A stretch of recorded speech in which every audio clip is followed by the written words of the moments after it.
So I remember the first question when I started working with Tom was, do you want to go or do you want to stay? And I remember distinctly, Tom was actually my first client to say, well, it's a percentage. And he said, 40% stay, 60% go. When I visited him in the hospital, I saw kind of a shell of a man who was just aching to be seen and gotten, aching to have deep connection. I remember him crying, and it was like, oh, the wound was so fresh at that point. It's like, oh, now I understood the 60% of, I want to go. It's just too painful here. My sister got married that year, and I just remember we didn't even think he was going to make it to the wedding. And so when he had his father-daughter dance with my sister, I just completely broke down. I just lost it because none of us thought that he would make it to that point. I mean, we all hoped, we never spoke about it. But it just, for him to be able to stand up and do that was a miracle.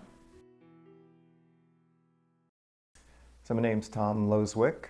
I live in Felton, California, near Santa Cruz in the beautiful Redwoods. My current main job is I'm a coach at the Chi Center in Santa Fe and work with clients that are looking to heal and to awaken and help them shift the way that they relate to their life, to their body, to energy. So I was born in Tonawanda, New York, near Niagara Falls, and was the third of 4 boys. And grew up in a pretty happy family, although my mom was pretty anxious and nervous, and that kind of translated into me. I was a very forgetful boy, and so I lost a lot of things. At the end of the school year, my mom would come collect all the coats that I'd lost all year long, and that was a consistent thing. So being forgetful, I had an experience of anxiety growing up when I was younger, and I kind of went back and forth between being happy-go-lucky and very worried most of the time. And that pattern continued on, and then when I was 12 years old, I had a severe back experience where I have nerve pain in my back and was disabled, and went to the doctor, and they diagnosed me with Scheuermann's disease, which is a kind of a rare condition. Basically, the discs in the body, in the lower spine, don't develop correctly.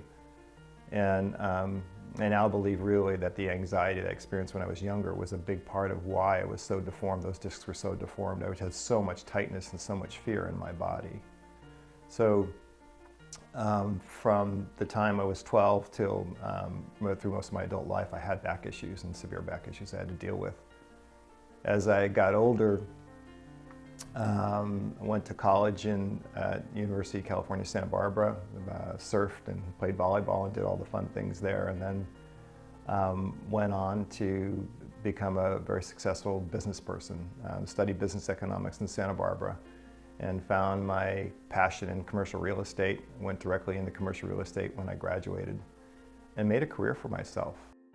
From a very young age, I think I knew how ambitious my dad was. And I think starting middle school was when it became really obvious, because he was doing things like getting in the business journal, and I'd see his picture, in the paper and the business journal, and he was going to special awards dinners where he got to meet the Sharks players, and he had the fancy cars for clients to take them out. And so I think, as soon as I got old enough to recognize what that type of stuff meant, and how hard he was working, I think I really saw how ambitious he was.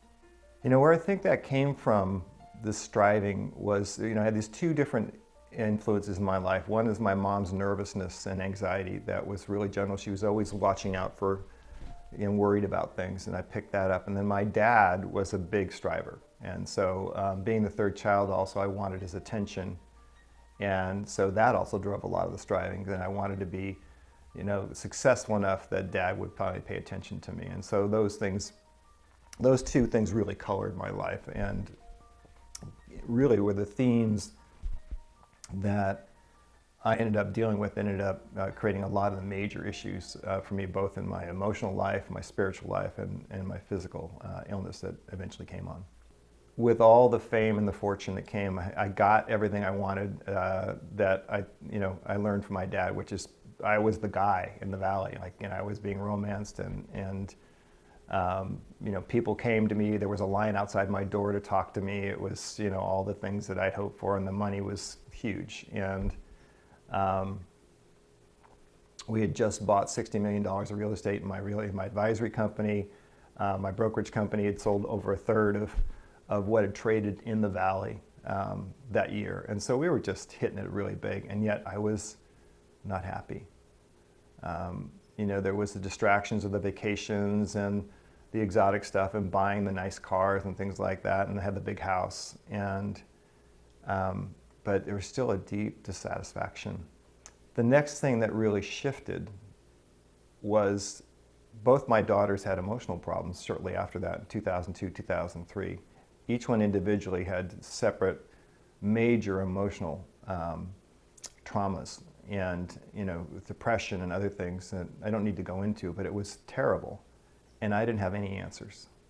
I didn't have a story, a philosophy, or a way of being that I could show them that life is worth living and life is beautiful and meaningful and happy. I just knew how to strive and make a lot of money. And so I felt really bankrupt with all my money, with all my experience. I'd done so much self-help, so much 7 Habits of Highly Effective People, and all the other things of trying to improve myself, but that was more striving, and there wasn't any deep meaning in it. And so when both the girls hit the wall at different times, it really pulled me up. It really got me to a point to go, what am I doing? And my body started to shut down. I couldn't go to business meetings. In August of 2003, I can remember I just went through a shift, and there was like this inner thing that said, you are done, done, done. When my dad left commercial real estate, I was away at college, and I knew he'd had some kind of heart issues that turned out to be anxiety triggered. And it triggered a really big life shift for him and just for our family in general. And the severe panic was, I just left everything I was and everything I knew, and I didn't know who I was going to be or what I was going to do. And I was left with this just empty space, and it scared the hell out of me. He was really trying to distance himself from emotions in that point of his life. He was emotionally constipated. He knew that he was feeling things. He just didn't know what to do with them. He was looking for something bigger and greater and something more purposeful than just getting up and going to work. This search that he had been on for a few years at this point, with different teachers and modalities and meditations and retreats, it really, really became clear that he just wasn't very happy. And so that was like a really tough time for me. And so then I decided to shift, and that I knew I wanted to do something to help people. That had been my favorite part of being in the commercial real estate business, is developing the team. And so I went into life coaching. And I went through life coaching training and life coached for a year. I was in my shorts. We bought a place. We moved from the city up to the mountains as part of this whole experience, and bought our dream house up in the mountains. And so I was in my shorts and tank top, and had a full book of coaching clients. It was great, and I was coaching every day. And it was better. I was enjoying it. Was I deeply happy yet? Not yet, but I was happier. And so I did that for about a year, and then realized working on my own, on the phone, up in the mountains was not my thing. I needed to be around people, and so I started to look for, to do some business coaching. And finally found an international firm called SHARIANN. It was a global company, and joined their San Francisco office and started business coaching. And I opened the office in Silicon Valley for them. Built a team there again, and we were successful. And but I was still doing the same thing. I was still unconsciously, subconsciously wanting to be the it guy, have people come and want to get my advice, so I felt important. And I was still striving to get to the next thing. I was kept pushing. You know, it was always about more. You know, can I be a better coach? Can I be, you know, clearer, more? It was just a constant push every day. And so I did that for about 4 years. And at the end of the 4 years, I started to get weak. I was doing Bikram yoga at the time, and I remember I could do less and less of the postures, so finally I couldn't do them at all. And that's when I realized there was something really wrong with me, and started working with my doctors to find out what was wrong. All of a sudden, it seemed like he had no energy, and you know, started having all these physical symptoms that were pretty scary. These episodes that kind of looked like seizures, and no one could figure it out. It got to the point where he and my mom and my uncle all went out to the Mayo Clinic, and they ran all kinds of tests. And in the end, they could say, well, we know you're in a ton of pain, and we can see all the inflammation you have going on, but we don't know what's causing it. So I went back and did some more doctors, and finally found a doctor that referred me to a specialist who he thought could help me, and he was a specialist in Lyme disease. And they discovered first that I had a black mold infection, which explained a lot because I was starting to have electrical storms in my brain. So my brain started to get really fuzzy and have all this electrical activity in it, and it started to scare me. And so once they discovered the black mold infection, that helped clear up that. I also was eventually on oxygen, so I was on an oxygen tank because I couldn't breathe. I wasn't getting enough oxygen in my blood. So they cleared up the black mold infection, and underneath that was the Lyme disease. And I remember coming home shortly after he got that diagnosis for a visit, and we all sat down and watched the documentary Under Our Skin together. And I think that was the first time where I really experienced how sick he really was, and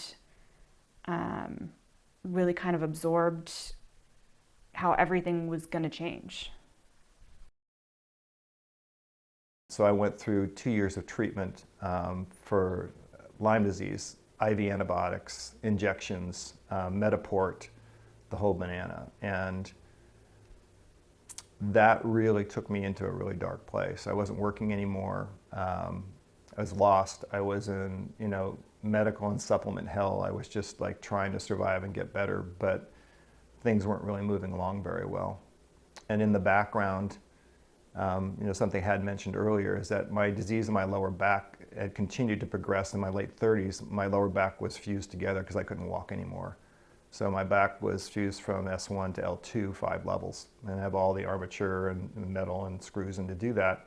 And so when I went through the IV antibiotics, it exacerbated all the damage in there and above it, and started a lot of severe pain, some nerve pain. And so in addition to being treated for the normal stuff of Lyme disease, which creates a lot of pain, I had also a lot of nerve pain from my spine. And so it started a pain syndrome. I worked on the Lyme disease for a couple years. We made some progress, and then started to feel a little bit better, but felt something in my stomach, just above my stomach. And that turned out to be a tumor. And I had, they did some investigation. It turned out to be stage 3 lymphoma, Hodgkin's lymphoma. It's actually a hybrid between Hodgkin's and non-Hodgkin's. So they did surgery on that, and very extensive chemotherapy, really, nuclear chemotherapy. Chemo was incredibly difficult and rough. The Lyme had already caused severe pain issues, and the chemo just turned it up to 1,000. And he was on high levels of painkillers, and it was barely even covering it. And the chemotherapy damaged my nerve system a lot more. And so now I was in severe, severe pain. I had so much pain. It also affected a lot of my systems in my body, damaged my, my digestion, my urinary system, and I was slowly but surely having to take medication, more and more medication for pain. So I had a good friend, my former business partner who was in commercial real estate with me, that introduced me to Dr. Joe Dispenza's work, and I started reluctantly at first doing some of his meditations to try and get control of my pain. And like everything else I did, I was pretty committed, and so I went after it pretty hard. And I'd done some meditation before, so it worked out pretty well, and I started to get a different experience in my body. That kind of got him to the point where he could survive. And I thought, okay, here we go. It's like, you know, things were really happening. I'd had some really good experiences with Adashanti. About the year before, I was getting some more spiritual input, and so I'm going, okay, I'm finally going into recovery. This is going to be amazing. Like, my life is going to start. And then about 2 months later, I had a pain in my lower gut, and my gallbladder failed. And I went in for emergency gallbladder surgery. They had to do 2 surgeries to get it taken care of. And that just finished off my body. My energetic body was done. And all that momentum that was starting to get was gone. And I was now at the weakest state and barely alive, could hardly breathe. And just felt ready, like, I'm gonna die here. If this doesn't, you know, I don't do something, I'm not gonna make it. He went to a specialist, and the specialist basically said that based off the scans that they had done, he thought that my dad was gonna get Lewy body dementia. And that his future just kind of evaporated at that point. He was still dealing with all the pain, and with that diagnosis looming over him, I think he got pretty desperate. But I think it was that diagnosis that led him to finding Mingtong and the work that Mingtong had done with Parkinson's patients. And so I had done a little bit of Qigong before with another master, and Tai Chi before that, and just really knew that I needed to do something in my body, that the meditation I'd been doing was not going to be strong enough and was still not getting to the core issue as far as I could tell. So I found Master Mingtong online, and I remember seeing him online. He had this smiley, happy face and this bald head, and I go, I don't think I can study with a guy like this. He just looks too strange to me. But I got to tell you, he was the only guy that my master that I'd worked with before didn't have anything. So I went and saw him up in Port Townsend in the summer of 2016. And I went to retreat. So first time when I met Tom, that was about 2 years ago when he came to retreat in Port Townsend. And I was really noticing he was struggling with pain, with emotions, and yet also I'm noticing he was really determined to make this work for him. So I quickly recognized he's going to thrive in the program. And so that is the most important piece when students show up, how determined they're ready for this work. So I went to retreat and I still had my stitches, and it was 3 weeks post-surgery. My family was not happy with me. They were going, what are you doing? And I'm going, I got to do something. I don't think this is, my intuition was I got to do something and I got to do it now. So I went to the retreat in a wheelchair through the airport because I couldn't walk that far. And I remember sending him off to the first retreat. He was pretty much at the end of his rope, and he's like, if I don't find something soon, this is it. Like, I just can't do this anymore. The pain is too much, it's too hard, my brain's gonna go. And so he went, and it was a last minute trip. So getting the medications organized was super stressful. So at this point, I was still on a lot of medications, I think 8 or 9. There was stuff post gallbladder surgery I was still taking. My digestion, of course, had to be completely redone. My digestion already was shut down because of the Oxycontin. Even though I'd gotten off of it or was going off of it, my vagus nerve was completely shut down, and so my bowels were not moving hardly at all. And my urinary system was really messed up. I had a leaky bladder. I also had problems urinating, period. So both problems. I had still severe anxiety, severe sleep problems. So I couldn't get to sleep at night, so I had to take a lot of medicine to get to sleep, both for anxiety and just to knock me out. And then when I woke up, I had severe fatigue, and I was taking narcolepsy medication every day. And so I also had a Parkinson's tremor from all the damage in my spine. that they were trying to work with. I had severe PTSD. I had sleep apnea, very bad, severe nightmares. I was still quite a mess. I heard of the story that he came on wheelchair in the airport, and of course, once he's in retreat, he's sitting most time actually on the floor, lying down on the floor, sitting on the floor. Then over the days, he gradually sitting more on the chair, and his energy was really low, was very fragile. So he sustained in the most of practice with great effort. And then the main practice we did as a movement, and actually I discovered later he was going through extreme pain, and I think for most people probably give up easily, and yet he really persisted in spite of greater pain. I'm kind of gung-ho, but the first thing he says we're going to do is we're going to do spinal twists. Well, my spine's fused from the bottom to almost the middle. And the doctor that operated on me said, listen, you can do a lot of things, but you can never twist again, because the twisting is going to put too much torsion on your surgery and the discs above your surgery. So don't ever twist again. And the first thing we're doing is this movement. And so I'm kind of at a point, I'm really literally concerned about whether I'm going to live or not. So I don't care. It's like I'm going, what have I got to lose? So I start twisting. And it opens up huge amounts of pain. I've got all this scar tissue, areas I've never moved before. And at one point, I can't remember the end of the third day or the fourth day when it happened, but all of a sudden, I had this amazing opening in my spine, and this energy popped up from the bottom of my spine, all through the top of my head. And it was like this just huge amount of energy and voltage, and I had this connection, a spiritual connection that I'd never ever experienced before, and it literally blew me away. And so the explanation of the teaching and the practice is really taking a different approach than approaching the body as a physical body, approaching the movement as exercises. It's really about opening the energy.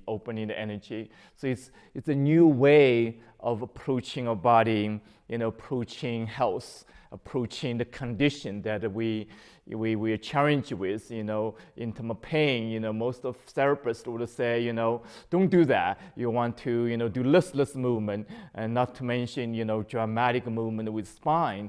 So, but the idea here is a very different approach. It's about opening the energy, opening the blockages, opening the internal power flow so that you can recover. So often in the beginning can be challenging, as Tom experienced. Then in a few days, the energy opens up. So the great shift change started to happen, continuously happening. When he came home, he didn't need a wheelchair, which was the first time he had been able to do any travel without a wheelchair in years.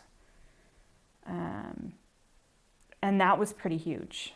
That was a huge turning point. And I think that was the first time either of us really felt like there might be a light at the end of the tunnel, that he might be able to get well enough to function again. So I finished my first retreat in June of 2016, and then started this regime of spinal bone marrow, then sound healing, and then meditation in the morning, and then back to I'd watch some of the videos online about how to reorganize my relationship with my body and my life, the teachings that Master Mingtong had, and then I'd do sound healing again at 5 o'clock instead of drinking wine, and then I'd listen to Master Mingtong's healing session that he recorded from our retreat. And so that was my regime, and I did that from June to August religiously. And then my family had a vacation plan, which we've been doing for many, many years, and I just went again just recently, up to Nevada City area, and so I figured, well, I've got a week off. I'll take a week off my practice. I don't need to do sound healing this week. It'll be okay. It's just a week off. And I got to tell you, I was a mess. After that week, I was a mess. I came back and I go, oh my God, what was I thinking?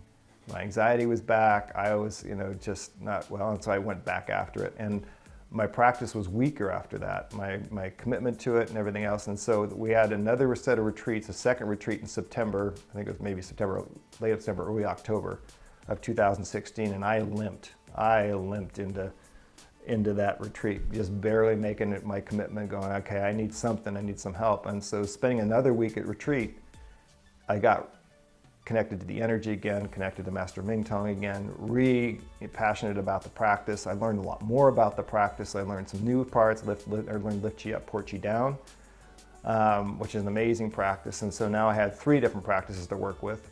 You know, I got revitalized, but I also realized I needed more support. So at that time, one of the senior teachers, Randy Lip, was teaching a class at 7 a.m. online. And so I joined that every day to kind of support myself energetically.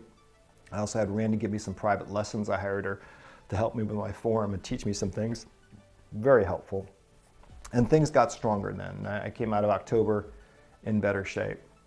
But there was also a lot of stuff moving in me still. So emotionally, there's still a lot of challenges. And also there was now a lot of rewiring going on in my brain. And that had happened starting with my first retreat. You know, I could feel my brain going through a lot of stuff. There was a lot of brain fog and other things and fatigue I had to deal with. But as I got further into it, there was some really strong nerve pain in my brain, and I learned that the brain was being rewired, literally being rewired. And so I took my energy and my focus, and I went, instead of going away or trying to move away from that pain, I took all my energy and went to the source of that pain and just put all of it into it. And the more I did that, the better it was, the more it opened. It's amazing, the brain shifts to a different set of awareness, you know. I'm more calm, more connected. And that rewiring has continued to happen. It's not as dramatic anymore, but I definitely am getting rewired all the time and upgraded. I went to my 3rd set of retreats in the early winter of 2017. And I plan to go back for a week, maybe 2 weeks or more, to continue to go deeper and continue to work my anxiety, to feel better, to feel stronger. I'd made a lot of progress by then. I'd been able to slowly but surely let go of different medications, and my body was getting stronger and it was healing at an amazing rate. And my daughter had seen that, my eldest daughter, who had severe anxiety as well, just like me. And she had some severe issues. She was hospitalized with bleeding intestinally and some other stuff from all the anxiety she had. And so she decided on her own that she wanted to go to the Chi Center with me if I would go with her. And so I was going to only go for a week or 2 weeks, and we ended up going for 3 weeks together. And it was amazing. It changed her life. The Qigong practice for me, especially the retreats, were life-changing. Taking away my dad's experience and only focusing on myself, it changed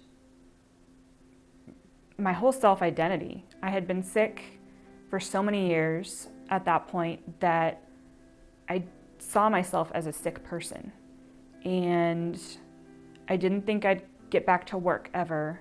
I had been dating a wonderful man, and before I went to the first retreat, I was ready to break up with him, not because I didn't think we were right for each other, but because I felt like I was just dragging him down. I thought I'd always be sick. I'd always have to have someone take care of me, and I didn't want to do that to him. And after the first retreat, by the end of the first retreat, we were talking about marriage. And, you know, a couple years later, we got married. And I am back at work. I actually even supported my husband for a little while he was getting his graduate work done. And being able to do that is a huge gift. And my life will never be the same in the best possible ways.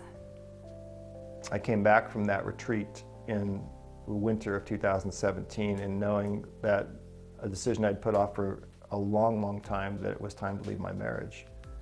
And it was another deep calling, the same calling that I got to leave my career many years before and leaving commercial real estate, where I was done. I had the exact same experience. I was just like, you are not staying anymore. And I knew there was just so many things, and I love my former wife. She's a beautiful woman. We weren't a match at that point. I'd just grown so differently and so far apart and had so many different goals. And I've been trying to make it work, and it wasn't obviously working. And so I left my marriage in May of 2017, a few months after I got back from retreat. And for the first few months, there was like a relief, but a couple months after that, similar to my experience of leaving my job, I had severe anxiety. And I was waking up with severe panic attacks in the middle of the night. But I had sound healing. And I would get up and literally feel like I was drowning. I couldn't drink water, I couldn't breathe. And I'd just go sit on my cushion and I'd start sound healing. And I'd sound heal for an hour and a half, sometimes 2 hours, sometimes 3 hours. But it gave me a way to deal with it that didn't require me to take a pill. And it got to the source of it. And it took about 2.5, 3 months. Because I left in May, August is when it really got bad. And it really started to settle down finally again around September, October timeframe. The contrast between what my dad's like now and how he was when he was sick it's amazing. Even well before he got sick, he had to give up surfing because of back issues. And that was a major passion from him when he was growing up. And I just remember, I think it was after the third retreat, he took a trip to Hawaii, and my cousin was able to take him out surfing for the first time in maybe 20 years. And that was unbelievable. I have such a gratitude and such optimism and such excitement about my future. I feel like I'm in such a phenomenal place to be creative, to be resourceful, to feel wholeness. I feel so connected to Source. And it's an increasing connection. It just gets stronger and stronger. I feel guidance online. I feel access to love. My heart is more open than it's ever been. And he really comes from his heart now instead of his head. That's beautiful. This whole process, whole journey of recovering from this condition allow him to tap into, discover in a deeper level, as who he is, the essence of himself, essence of who we are as human beings. And so it's been really quite wonderful to see him blossoming in a new way, and now he's able to help so many people. So it's amazing, this journey with Qigong has only been 3 years. It's been a little over 3 years now. And from the time I started in 2016, it was only 14 months before I was able to let go of most of my medications, and 2 years before I healed everything, including my low thyroid that I'd had for most of my adult life. So I'm on no medications now. So I healed, my urinary system, my gut, my anxiety, brain fog, PTSD, sleep apnea, severe pain in my nerve pain, a tremor, all kind. There's just so many things I was taking and doing, and it's all gone. And I just got my labs back about a month ago, and I have really great labs on every level. There's not one thing that's out of kilter. And I have no signs of cancer at all. So it's been really wonderful that way. The technology that Master Mingtong has brought to the West is just amazing, because for me, with all that severe emotion, no matter how much I work with my mind or how much I meditated, all that was sitting down there is kind of like the minefield that I was trying to, step over. And it wasn't working for me. I couldn't connect, even if I did have some amazing spiritual experiences, but it didn't change my experience of my life, my day-to-day. This has changed my day-to-day. I'm more loving, I'm happier, I'm so much healthier, and I'm so much more optimistic about my future, and I feel fully resourced to grow spiritually, mentally, and emotionally. And can't imagine a bigger gift. I really can't.